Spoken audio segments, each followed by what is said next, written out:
Hello and welcome to the Smug Europeans. Myself and Pascal Emmanuel Gobry, we today have one of our friends as guests. He's launching a new book. His name is Matt Mehan. He's my colleague at Hillsdale, and he does Cicero and the American government, B, children's books.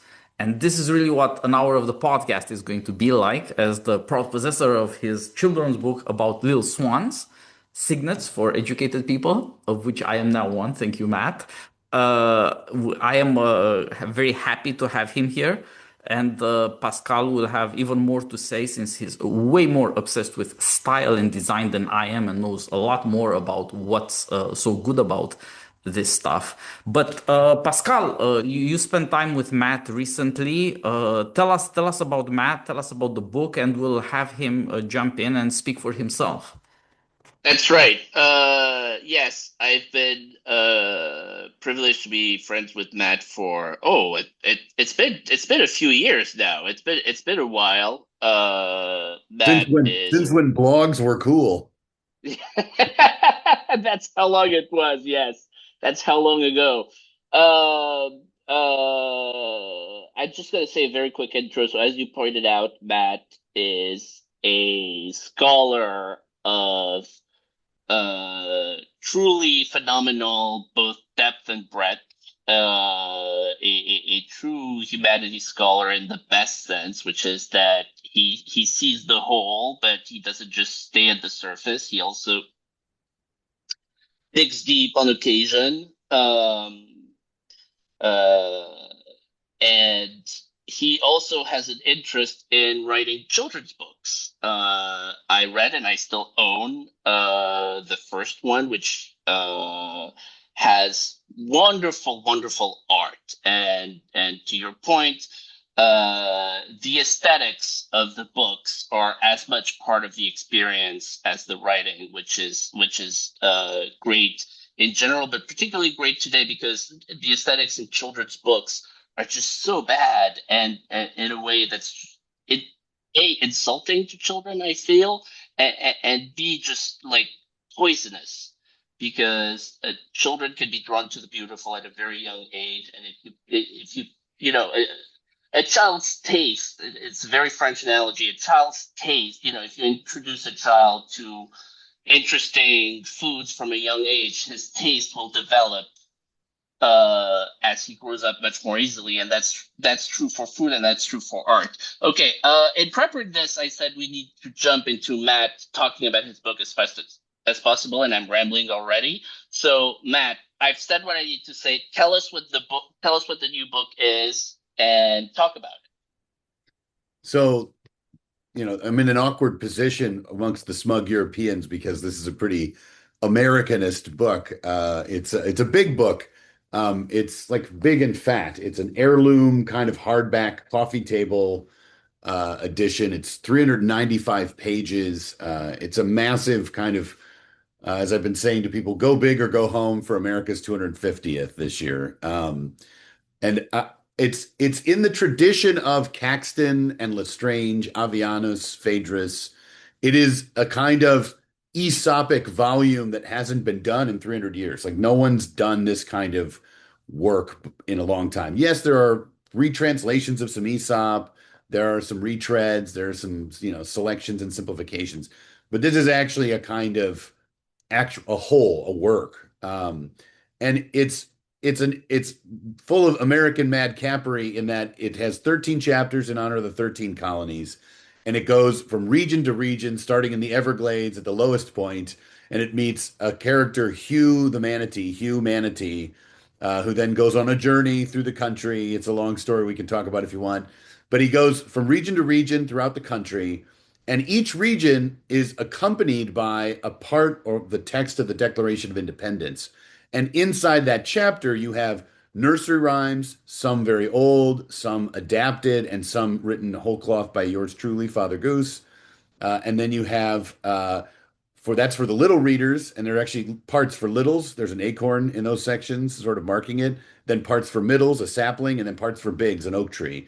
And the section for middles has fables from the Aesop tradition, from Hesiod, from all over, but many of them, probably about half of them, written by yours truly. But all of them, or mostly all of them, adapted to the flora, the fauna, the local history, the people, the folkways, the local experience of each region of the country of the American people as they settled it.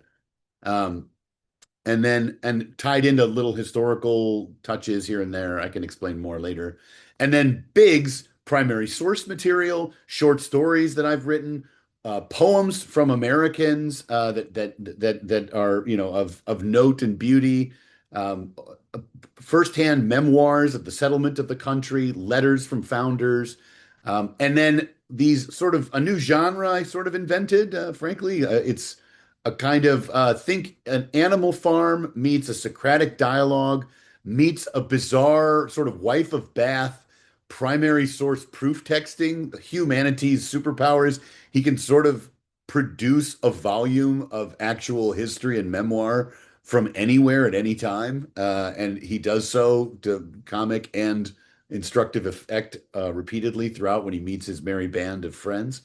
And so all of these, uh, each of these sort of work as a canto, the littles, middles, and bigs together as a whole, to both explain the country, but also explain and illuminate the parts of the Declaration of Independence. And so there's this, it's a lot of braids, but it braids into a fairly simple and straightforward chord. And it's a just sort of a big, grand, beautiful love letter to America. Yeah, it's amazing to think about how much you're putting together, as you're saying, in terms of history and in terms of education for children, but geography, but also there are things for adults. There's prose and there's poetry. There's America, the Declaration. You wonder, once you told me about the project, I thought, how has this never been done? And then I guess that's somehow the mark of something that could and should be a big hit. Once somebody puts it in front of you, you realize, it's so obvious that this should be done, and somehow it's never been done. So, as you're saying, it's the kind of book that could be for the whole family and therefore also for generations. And I was not entirely innocent when I said that, on the one hand, you and I, we talk American government or Chicharo. On the other hand, you do children's books. After all, you're a teacher, you're a public figure in DC in that sense, teaching statesman in the making. On the other hand, you're a husband and a father. And it seems like these are the two sides of life that are so completely separate now. And there's almost no way to speak to both. There's no way to think that you're bringing your children into America. Children's books, for that reason, tend to be retarded. I agree with Pascal that the aesthetics are bad, but the stories aren't that much better either. And I would say there's a very simple reason for that. They have no reason to exist. You somehow feel that you have to show kids something, but you know what? Whatever. It's somehow understood that they're going to be trash. But as Pascal says, what you show your kids is going to be their taste. It's going to be their imagination, their loves, their likes, their aversions as well. And so yeah, it can't be junk food. It can't be trash. It can't even be trivial or ephemeral. You'd want them to see this is America. You're an American. And in fact, for foreigners, is a good question. Like, what would you say to somebody who is not American that to say, well, here's an introduction to America for the whole family? That too counts. I was really impressed with the project. I'm really impressed to be able to look through it now, finally. And I hope it's going to be a great success. And the book comes with these brief explanations, like you say at the beginning, what's for the bigs and what's for the mids and so on, and the children. But I think we have a lot of questions. I'll let Pascal to get in right after. But from my point of view, my questions tend to be about the poetry and its power over the souls of children. I'd like to hear more about how you came up with these little lyrics with your Father Goose, with all of the small, funny verse, and what do you think poetry can do in conjunction with these pictures? It's clear that somehow everybody sees with kids, they just love it because it rhymes, it sounds funny, they can easily remember it, and it somehow fixes in their memory. but you're aiming to use that natural pleasure for some bigger thing. You want them to go through this somehow. You say you're taking them on a journey. So tell me a bit about that. Yeah, I mean, think of this is sort of wonky, but I think appropriate for this discussion. Think of the in the trivium we talk about, or but even before the trivium was even conceptualized, the grammaticos, the grammarian. What's the purpose of the grammarian in education? Well, they're supposed to bring forward to the eyes of each generation that which has been beautifully and well said.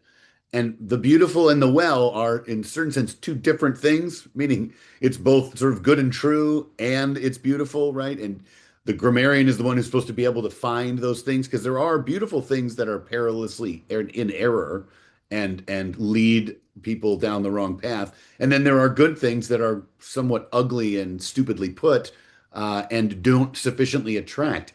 And so, in one sense, what you're trying to do is basically decorate the interior of a child with a lot of things they might not fully understand at the time, but as they grow, they will have a habit of being attracted to these sorts of things with these sorts of ideas attached to them, both beautiful and good. And then when they mature, they actually have a kind of storehouse. I frequently mention one of my favorite letters from Seneca in which he says, every decision is made like a stew or like a beautiful dish, speaking to the Frenchman here, sort of a culinary masterpiece. But if your pantry is full of stale material or rotten material, and that's your imagination, what are your heroes? What are your sort of lessons? What things leap to mind? Or even worse, if they're back deep, deep in your memory and not easily reachable, well, how do you keep things fresh? Well, they sing, they have rhythm, they're delightful. They you can't get them out of your head. They keep being around you. So the nursery rhyme for the littles, why that's a very important thing is, I think, threefold. It shapes them in that pre-rational way. It kits them out for when they are rational because they have more material to reason with well. And then it's delightful in that way that makes it hard to fade away into forgetfulness. So it's a technology of the West that is sometimes ignored, and I really wanted to bring it to the fore for A250.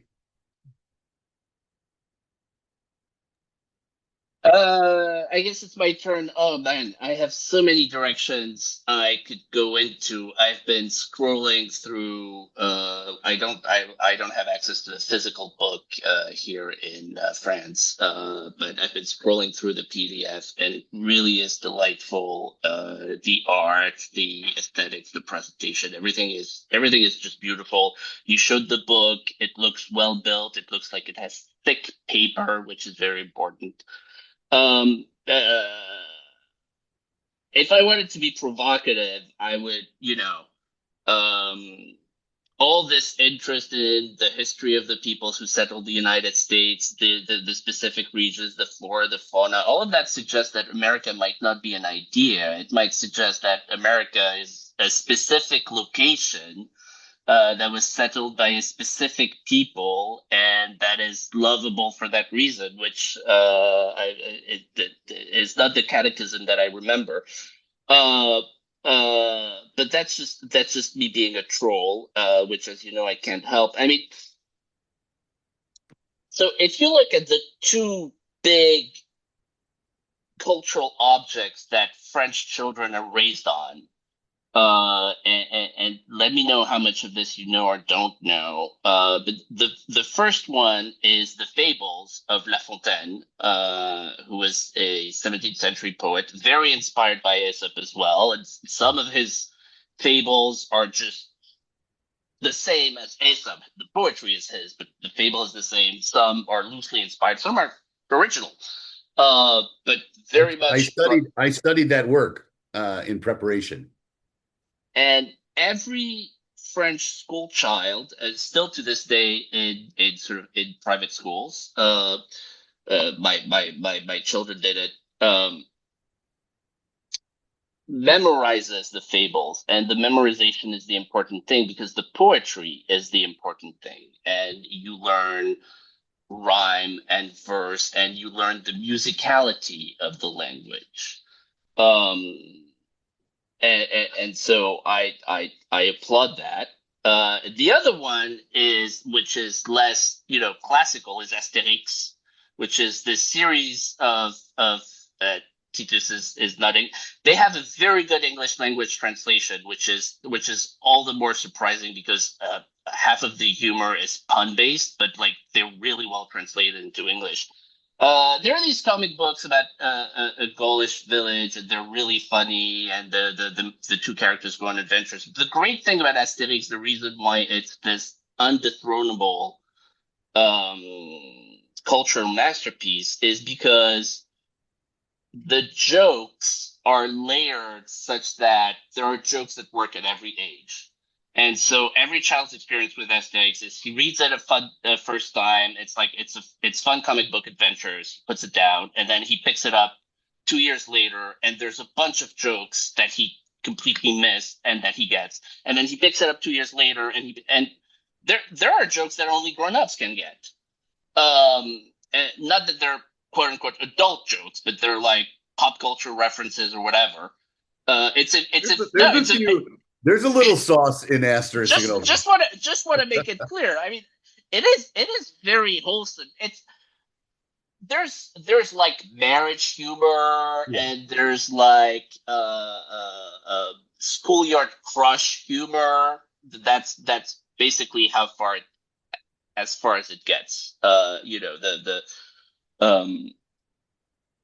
and that's what I got from yours, and that's what makes these things so powerful. It's these multiple layers, and I can tell that this is going to be one of those books, which is some parents is going to, you know, bother his child to like read from it when he's 6, but Yeah. then the kid will accidentally pick it up again at 9 or at 12 and be like, oh wow, I didn't remember this, and I didn't remember that, and oh, I didn't get this, and I think that's the genius of it. And it's the same thing with La Fontaine. Like the poetry is genuinely beautiful. It rewards reading as an educated adult. It's not child. I mean, it's childlike, but it's not childish. And so the very long way of saying your book has that quality of having sort of sustained value over a lifetime, really. I mean, when I go stay with my parents, they have my childhood aesthetics collection. I pick them up. I read them. I'm turning 40 this year. I read them with pleasure, and I still find new, either stuff I forgot, or like this is a reference to that, or oh, this joke is actually about that. And I think this is going to be one of the things. I think it's going to be one. I hope the launch obviously goes well and it's a huge bestseller, but regardless, I think it's going to be one of those sleeper classics that just sells steadily in a compounding fashion over decades. I'm not joking, because people rediscover it, and so they buy it for other people at Christmas. They tell their friends about it, their cousins about it, and so on and so forth. So I think it's going to be a great success, both commercially and substantively. Yeah, thank you. I hope so. I try to conceive of this and Mehan's Mammals in certain sense, although Handsome Little Signet is decidedly a children's book, a storybook for little kids. The other two I sort of presented them publicly, I try to, as family books, that they're actually for all the ages, and the market sort of forces you down if there's illustrations that it's for children. But in one sense, that's a kind of construct of the market that I reject and fight against whenever possible, because I want a book that you can grow up with, and also that can be intergenerationally enjoyed in the household. And I want, it like there, that's why I have sections for littles, middles, and bigs, so you can go all the way up. And I'll tell you, I mean, your initial troll was not unwarranted about, is America an idea? I mean, in one sense, America clearly has ideas, right? Like we've got a declaration, we care about natural rights. Right. care about liberty. I'm speaking to a man who lives in a republic. Like the rule of law, there's some things that matter, right? If you don't care about them, everything falls apart. Um, but obviously that is can't be all there is. And so I get up to some stuff to quote Christopher Well, you Nolan. say obviously, it's obvious to the three of us, but it's by no means obvious to everyone.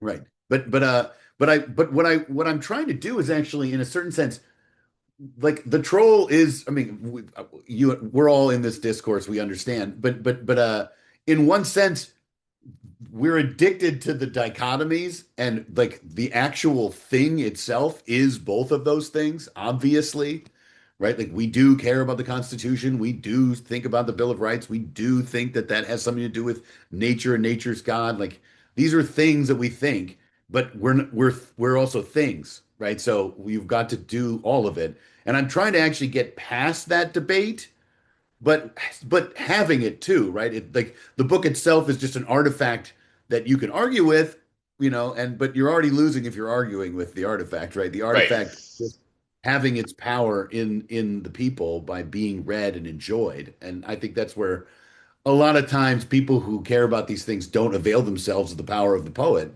Right. And that's to much to the West's loss. And I try to do that. And there's arguments in here. I settle scores. I purify authors that I love but think are flawed in the tradition. I clean up some Americanists from the past that I think have some problems, caused America some problems. I'm a man. I get into fights, like, but gently so and indirectly. And if you're a very interested reader, you're going to find many, many layers. The book is it has great depth and great height, but it also has a nice, fun, delightful, rollicking Yes. central way of enjoyment that everyone will engage in, I think, pleasantly. Yes. When you said meter and the poetry, so the nursery rhymes are all metrical, and the nursery rhyme tradition in the English tradition is funny because it uses a lot of slightly unfamiliar and kind of pulls you up short meters that are not often used in modern adult poetry. And I actually had to kind of learn that myself and sort of get acclimatized to it. But I also do ballad and sonnet form and my own just tetrameter that you saw in Mehan's Mammals that's fitting for children, the 4/4 beat that's not hard for the young mind to engage and is delightful and taps the foot of an adult. But I also do in the fables and in some of the bigs, the larger sort of animal farm stories, kind of. I use what the orators, the Ciceronian orators of yesteryear, referred to as metered prose or lightly metered prose, where you're coming in and out of a kind of iambic and anapestic, but then you break it up and because it would become too cloying for prose. But the prose itself is actually at times written in meter and then scattered again and then and you get this sort of kaleidoscope that it's turning, turning, turning, and then suddenly you hit a nice, beautiful sort of metrical quality to even the prose you're reading, and then you do it again. Uh, those are things that most people don't care about and don't do mostly because they don't know it exists or don't know how to do it. But I'm a nerd in the tradition. I've been practicing this art now for a long time. So I try to write very beautifully so that, only the lover sings, and I love the Western, community of letters. I love the arts, I love poetry. So I'm singing. So the Yeah. book sings very much so that it is long lasting because it's lovable, right? You don't the big box store, you bash that thing down with a wrecking ball when it gets old. You do not break down a cathedral. You do not destroy a beautiful clock tower, right? I write books like that, and that's what I hope they last for a long time. Yeah, I think that's a huge issue that there's, American books for children as a tradition would be Dr. Seuss at this point. And you can count me as among the people who not only would be willing to get rid of all the Seuss books ever written, but would, put my back to the labor. I would, Before, so I'll do it. Just give me the chance, people. I can Titus, save your children. But the Titus, if I may interrupt before you go on, Dr. Seuss, I can say this to this crowd. This is not, I wouldn't say this on Fox and Friends because people would just be like, what? That's just perverse. But this is the place for this argument. Uh, Dr. Seuss, in a funny way, is my nemesis in like a hilarious way. He was put forward by a depraved leftist literati that wanted to corrupt Christianity and the family. That's who put him up and lofted him. Much the way, what's the woman who wrote Wolf Hall? No one, the book wasn't even out, and like 35 atheists all wrote these glow up Right. pieces in every major place because it's so anti-Western, anti-Christian, anti-ethics, anti-goodness. It was that's actually how it got lofted. And so if Hilary you Mantel. thank you, I couldn't pull I the name.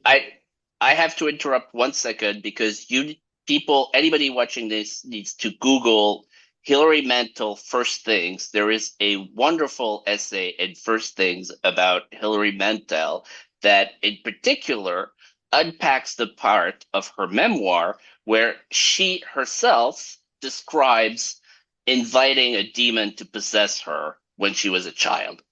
This is Yeah, not a joke. Go read the piece. super dark, It, super dark. whenever people praise that book, I just anyway. I just wanted to interrupt this because this is real. People need to go check it out. Yeah, You no, go on. exactly. So if you notice, Dr. Seuss does not have a doctorate, but calls himself a doctor. Mr. Mehan Presents is how all of my books begin. Mr. Mehan Presents. Mr. Mehan is a mister. He's also a doctor, but he doesn't flout the doctor part on the cover of the book. So I do not lie. I tell the truth, but I have more than I show, right? What's the line from Shakespeare? Have more than thou showest, speak less than thou knowest, right? And the handsome little signet is actually a correxio of the Cat in the Hat. Every aspect that went wrong in the Cat in the Hat for the Western child in their imagination is repaired in the handsome little signet.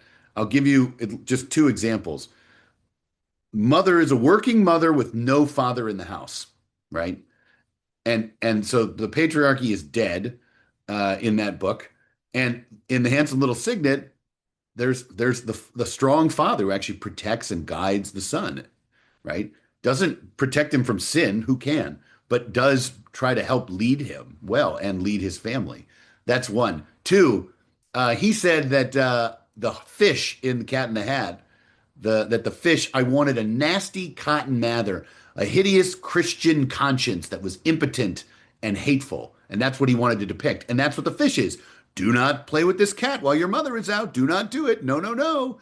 And of course, he's proved wrong. Why? Because the clever cat has his machines and technology, so you don't have to follow the rules of the mos maiorum. You don't have to do what your parents say anymore. The fourth commandment's outdated because we have modern medicine. You can do whatever you want on a Friday night.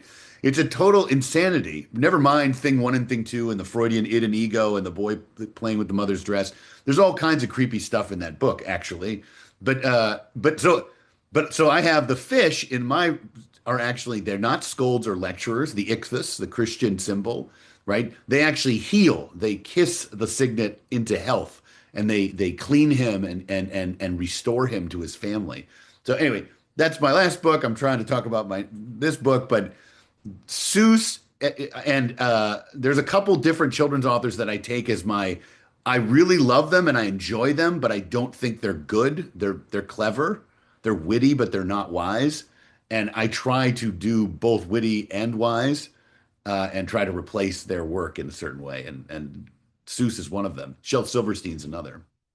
I am so here for the Dr. Seuss denunciation, especially given the fact that I've never read any of the books because I didn't grow up in an Anglosphere country. I've heard, I know, Every American has I've heard the titles, but like I've never actually read the book. So this is wonderful. I know that if I did, I would be as angry as you. Like this is like a um pet issue for me. Like I remember we would go to the local library to get children's books. It's like, it's like uh there are so many inversions. It's like, oh, the princess is captured by a dragon, but like the knight is comically incompetent, and the princess rescues herself. or it turns out that the dragon was like misunderstood and turns out to be a nice guy. Or the source of all cosmic health in the kingdom. Right, and it's just yeah. I'm willing to go on a jihad against bad children's books, and it's not trivial because it does give children their initial moral and aesthetic grammar. Yeah, My well, my other complaint about and this is and the it trope of the gives incompetent father. right. Yeah, the bad I call it bad dad syndrome. My kids just they're watching a television show or a cartoon and they see it, they just go, bad dad. Like it's just there all the time as a joke, right? In the family. Like, It's oh, so this is bad dad. Peppa Pig. Peppa Pig is wonderful, except it has the bad fun. It genuinely everything else about it is genuinely wonderful. It's really really good for kids that age, except the dad's a doofus. He's not like Homer Simpson bad or whatever, but he's kind of a doofus. So it's everywhere. Yeah, Anyway, I think the children's books, we underestimate how formative they are for the parents too who read them. It actually reduces fatherhood competency. It defines excellence down because at least I'm not as big a petative doofus as this father in the book I'm reading my kids, this father in the book I'm reading my kids, right? It actually sort of like, well, I'm better than this clown. It's like that is not the standard, right? It actually sort of it sets wives' standards down it's and a father really good standards point. down. Yeah, I think that's the major tendency of children's literature, and this is true also of children's movies. Is basically every Disney movie giving you a scene where the parents apologize to the children. It's deeply You mad and you taught me. You taught me something. You're like, okay. yeah, exactly. It's pathetic. Part of the point of reading to your kids is when you start, the kids are illiterate. These people are retarded, but they don't have to stay that way if you keep them away from Disney and Dr. Seuss. You're supposed to read to them something that makes them want to learn to read, and also they get good at it. It's the whole notion that you're as a parent, as an educator, supposed to bring children into a world of learning and the powers of your mind that develop over a long period. That whole notion is being replaced by some kind of excuse for parents to be idiots. And I get where it comes from because it is true. You just talk to parents; they don't quite know what to do about educating their children. They're sort of thinking that they should defer to some other authority, and there's always going to be an authority. There's going to be the doctor, there's going to be the counselor, the psychiatrist, somebody at school. There's always going to be somebody that makes weak or soft parents into cowards. But there's not often a lot that helps them grow a little smarter, a little more confident, see that they share something with their children, and get the sense, as you and Pascal were saying, that you can enjoy something your kid is enjoying even while you are aware, or partly because you're aware that you get more out of it than he does, and you can expect that he'll grow up and he'll get it too. One day he will rise to this level. It's obvious. One day he'll be able to read to himself. It's obvious in a way when you read to your kids, and at some point you deviate from the story, or you want to shorten it because you want them to go to sleep. They call you out on no, there were more episodes. Clearly their powers are developing. This is a good thing. That's what humanity looks like at first. And it's very hard to push people back into that. And I think these kinds of books like yours might be the gentlest way to push people up that slope and get them into the taste for climbing, for achieving something, for getting even a glimpse of something much better. Yeah, I And try to make it beautiful and funny, but I do have like the very beginning is the first words out of the box after the sort of explorer's note about how the book operates. The first introductory poem for the littles is Melodies from Father Goose, not Mother Goose, because there's not a lot of the masculine in kid lit. There's not the fatherly like come up to me. No, come up and join me. No, grow up, stand up, sit up. Right. There's sort of the upward pull of fatherly, which is humorous. Right. I have a lot of dad jokes in here, and I I always joke that my lazy essay when I'm an old man will be how dad jokes will save Western civilization. But like Here, here. training the wit of young people to be able to shift for themselves so that they don't feel they have to defer to an expert in every aspect of their child's life. They have that certain nimble confidence of mind. Part of that is not just knowing some good principles or knowing the Ten Commandments. It's you can tell a hawk from a handsaw. You know there's more than one way to skin a cat. You can, use every part of the buffalo. You have a clever and adroit mind. And so cleverness is a major part of what the fable tradition has always done.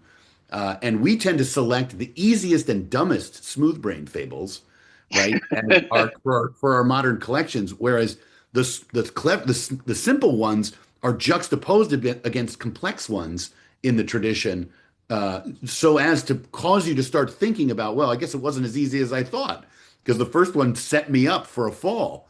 Because here's the other one that's much more complicated. And so I like the very opening, I'll read it to you, but it's just like it's a funny little slap upside the head. Like the wise men of Europe sailed a barrel of syrup to the edge of the world as they knew it. They settled on shore with too little in store, and the rest of the world thought they blew it. This song would be longer if our focus were stronger. Like, and that's it. Just well, like meaning Americans, you guys have trouble reading, right? Like you don't focus. You're going to go back to your phones, right? Like I just right off the bat, I And you just start have the joking and and you stuff. have the painting of the basket with Columbus and is that Bacon and Galileo? I'm not sure. Uh, It's actually it's a very subtle mashup of a number of figures in each, but it's the literary tradition and the explorers tradition. So it's Chaucer and it Amerigo. reminded me of the Alex Jones rant about Magellan. It's like first page, explorers are good. Yep, Um, 100%. anyway, go on. That's why I start with this is here we are on the near shore of our little book in the Explorer's Guide, and I have a picture of a rowboat up on a like on the like one of the Bahama Islands, right? Sort of the very beginnings of exploration, which is why I start in Florida too, right? The very beginnings of exploration was down that way, and then we move up to the founding of Maryland and Plymouth and Jamestown and sort of it's an explorer's guide to settling the West, settling America. So I did some googling while you were talking about because you were talking about the Tales from Father Goose and we were talking about the bad dad archetype. So the other French classic is Perrault and his fairy tales. And the title of the book, I checked this. The everybody just calls it Perrault, but the actual title of the book is Tales from My Mother Goose. And but I was thinking about this. So the most famous is Little Red Riding Hood. And Little Red Riding Hood, there's no father figure, right? It's her mother who sends her to bring a basket to her grandmother. And what happens? She gets eaten by the wolf. And in the good later version, she's saved by the hunters, but in Right, the original version, she just died.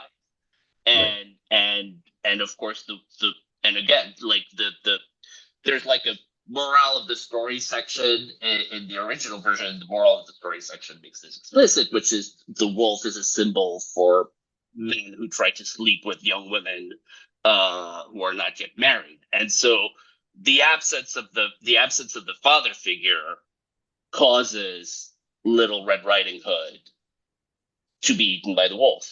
And um, so I guess the point is that the symbolism is never accidental, and it does imprint in this way subconsciously on the minds of both the children and the parents, right? In the traditional um, story, when there's no father, that's a hint that something is about to go wrong. Yeah. So one thing you said there that is both true, but I want to not stop there. The subconscious, right? The sort of that it kind of comes in, it passes by the gates of your mind, and it just sort of gets in the city, and it's there, and you're not quite sure what you just, let in, right? And it's there bouncing around and having an effect that you might not be conscious of. But this is where the dad joke aspect and the puns and the wordplay if you're doing it, this is my own poetic theory. I think it's traditional poetic theory. I think Plato taught me this. I think it's very old and very good, and the greats do this, is that it's not that there's just subconscious things, it's that you actually set up a kind of training through jokes, puns, images that get harder, more and more sort of complicated, but you actually, by the time you're done reading a book, you're moved to be able to unlock more of what you took in. And so it doesn't remain subconscious. You actually become a self-governing and knowledgeable person because obvious puns like humanity, and you're like, oh, so what's humanity doing, right? And so that sort of alerts you that there might be something more going on. And then you, in stages, and I do this in this book, you start to sort of like open up to where by the end, your mind is riffing on multiple levels of polysemous relation, such that over time, not maybe on the first read even, but the book has what's in there to actually not leave it at the subconscious, not let it just sit there and cook dimly, but so that you can actually unlock it like a serious adult, which I consider to be like we kind of do want one or the other. It's all instruction. Like, can everybody understand everything right away? Peas and carrots, everything's organized. All the definitions are clear. Here's my treatise, like Thomas Aquinas for the masses or whatever, like that kind of mode. Or it's no, I have to just impress upon the people this mark, and I will sort of be the lawgiver and they will be the shoemakers happy making shoes according to the mythos I give them. It's like, I don't think that's actually like I think those are dumbbells, and the big strong bar in between is where most of the great literature is, right? That connects these two things. And I think these are the dumbbells. This is weighty and heavy stuff, but when it's not connected, it's not great poetry. I don't think.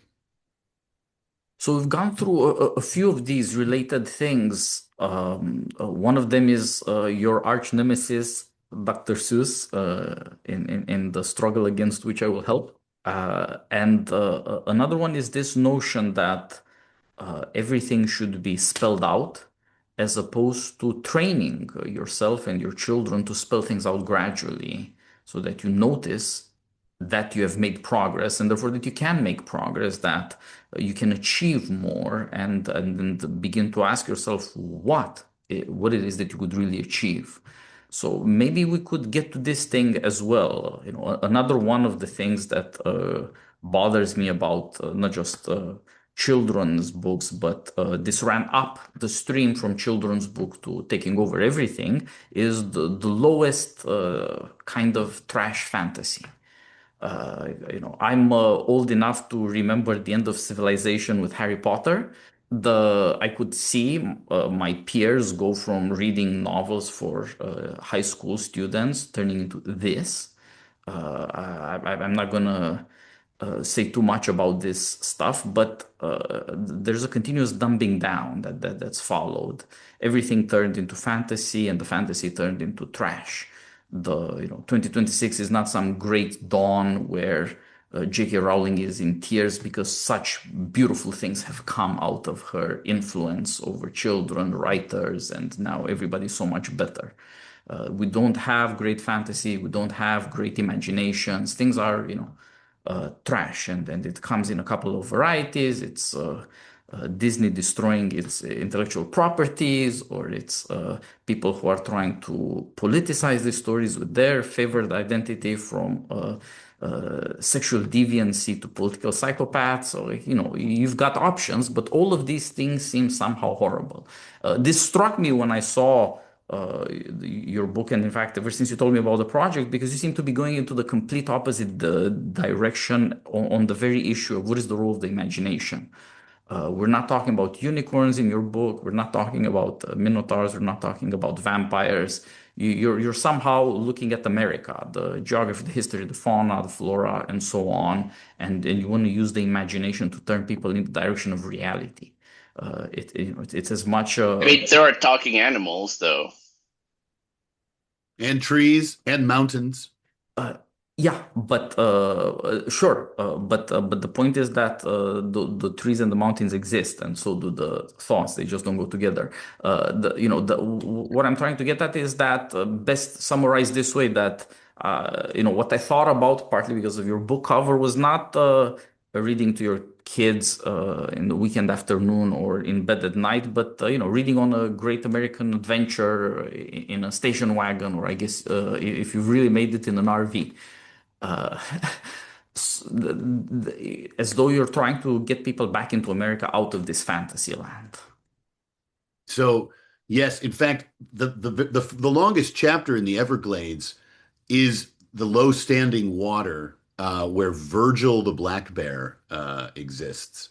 And Virgil likes to tell stories that are much sloppier mythically. They are kind of good enough, and they don't like to include history or geographic or biologic fact. Uh, and Hugh Manatee actually sort of gets into a debate with him over this river otter that wants to hear stories. And they actually have a kind of battle of story. And Del Mar winds up being more attracted to Hugh Manatee's storytelling because the sort of mythos that doesn't believe like doesn't be, I don't want to privilege science, but science happened, right? And if you Right. there's two choices for mythos now. And I think the one we see in the Rousseauian, like I'm gonna hide inside my subconscious and tell garbage stories about what I'm feeling and then represent those in different ways and then make everyone imitate my mythological account of how I felt about myself, which is basically a very clever way to do psychomythology in a post-scientific era. And I think Rousseau hacked that. And we've been living with that nonsense ever since, which is why you can't replicate studies from psychologists, right? Is they're all doing this work. They figured it out the game, right? But I also think the other way to do myth, right, is to not lie to a person, but to basically handshake with them that I know that you know that I know that there are real things and that there are false things, but we are going to enter the false. And that's where talking animals and fables that are actually using real biological and ecological behavior that are woven into the history of the actual place allows you to re-enchant and mythologize again, but not in a way that insults you as a peasant who can't live in a modern society. And so I actually why I press on this new genre that I made This and is these really other profound.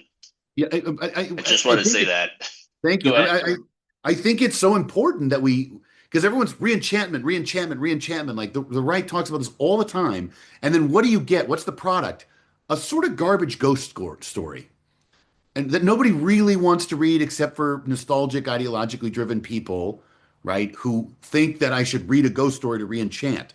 It's like that's not working, right? Like, so what is an actual serious way of bringing joy, relief of the mind, myth, and soulful psychological and spiritual truths in a way that is post Enlightenment? I think this book is sort of a way forward. This is a kind of hack for how to do this. And by the way, in the longest chapter at the beginning, which is the Everglades, right? The twisted mangroves, the groves of man and all the growth of culture, and how do you get through that difficult and low-lying and watery place, i.e., very liquid, very complicated. Well, who shows up? Mercury. I actually have pagan gods in the first chapter. They disappear after that, but there's a kind of wrestling with Zeus, or excuse me, Jupiter, with Mercury. That and those fables. There's even a fight in the very first fable in the Everglades about the sun versus Jupiter and the frogs, sort of coax coax from Greek mythology are complaining and worrying about what's going to happen with the changing of the guard to Christianity and to science and modernity. Anyway, that's again for the big kids, but I just I wanted to really think that through, but also in thinking it through, I basically sort of seized upon a new method that I then iterated into a massive book. So it was very I'm very grateful that I got to do this because I got to do something I think very special and clear something up for myself and I hope for poetic civilization. That I mean, so maybe we don't have time, but like I want to do a little sidebar here because you pushed another one of my buttons. So conservatives love fantasy. Every conservative intellectual I know is working on a fantasy novel.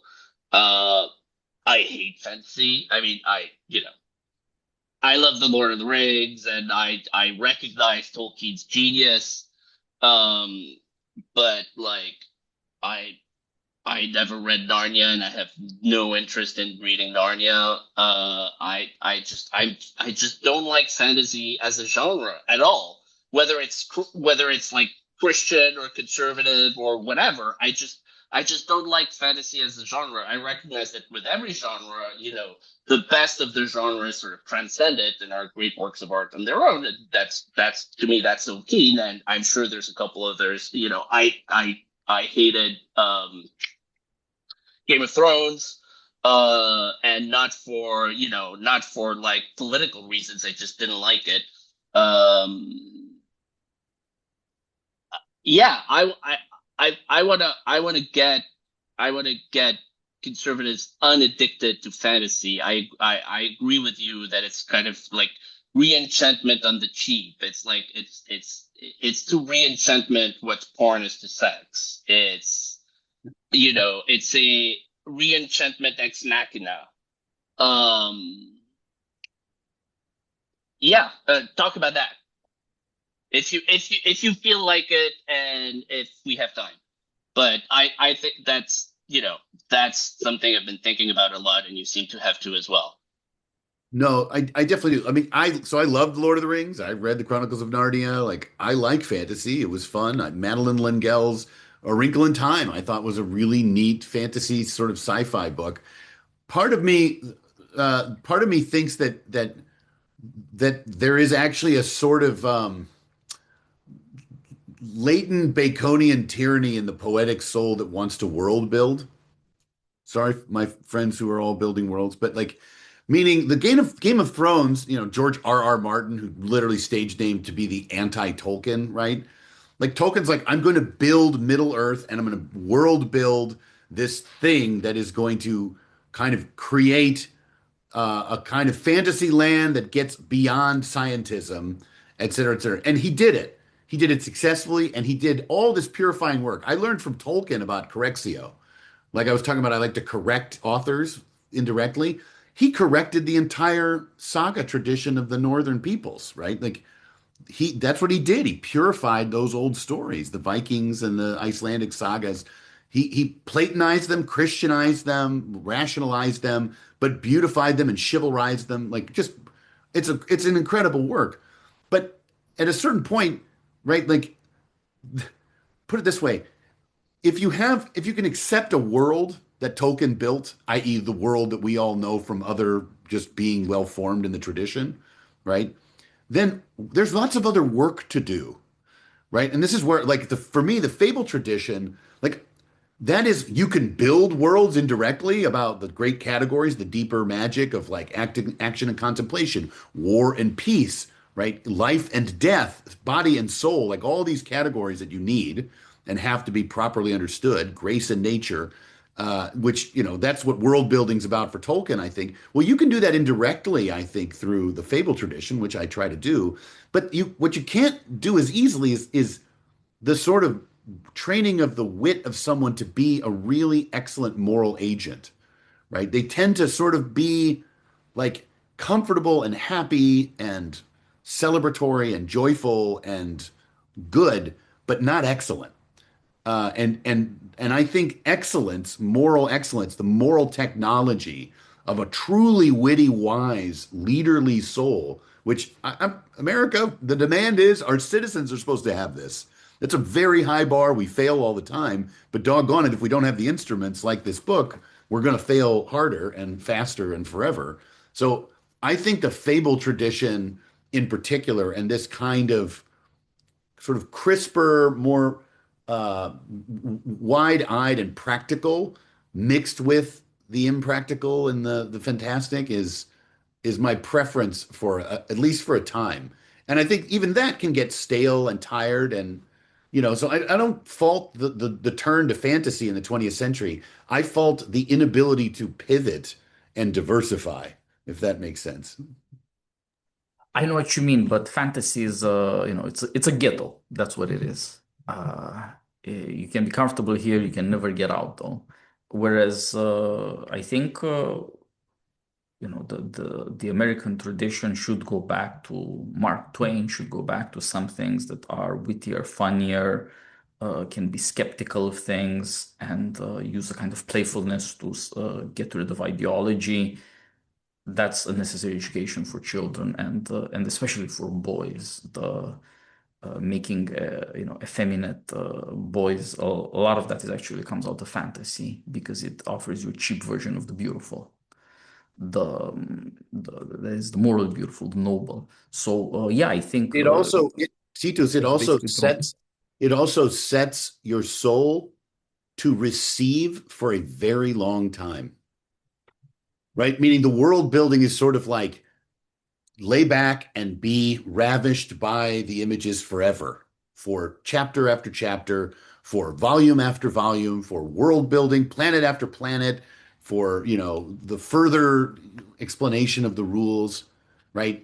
As opposed to a Shakespeare play or a Chaucer poem or a book of fables where you're not receiving, you're like catching something and then going like, I don't understand what happened. What you just pulled one up. It forces you to sort of sit up and start to engage. It makes for a more active condition. And I think the contemplative, the sort of wash over you is fine, but that's not all there is. And there's a certain less masculine component to that behavior or that receptivity. And it's good to have, and it gentles people, but it's not the only thing they need to have. I think that this is about the right time to wrap up, and this was Hold up as the Pascal book says, we again. got into the depths here, but in Here's a the way, book. I'm a little sorry because yeah, we would like to also sell your book and celebrate it, not just have a discussion about our concerns. About beauty, storytelling, and so forth. But in another way, again, I think everybody can take away from this that you're a thoughtful guy and that they might become somewhat more thoughtful while they enjoy themselves more and their time as parents, as fathers or mothers, as siblings, trying to explain things to their younger siblings. There's a lot to this that requires some thinking through, and in a way, the book supplies some experience, an experience of pleasure and puzzles, enigmas, as well as a kind of acquiring a familiarity that you don't otherwise have with America, the geography, the history.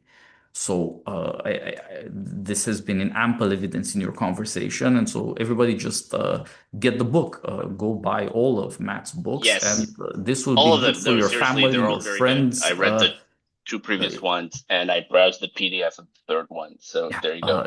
I think you'll have my experience that you'll want to give this away to other friends who have Yes. families as well. So it's a good thing you'll be able to share, and that's just a very nice thing to have. That you can now and then share good things with people, and it gives you this thought that there's a future in this. It's going to be enjoyable. It's going to keep giving you something over time. So I think people will not just be happy customers, but grateful customers, and the least we can do is that to show that we ourselves are grateful for your friendship, Matt. We've loved your books, and we wish you every success with this one. Thank you Amen. very much. Thank you, guys. I appreciate it very much. All right. All right, all the best until next time.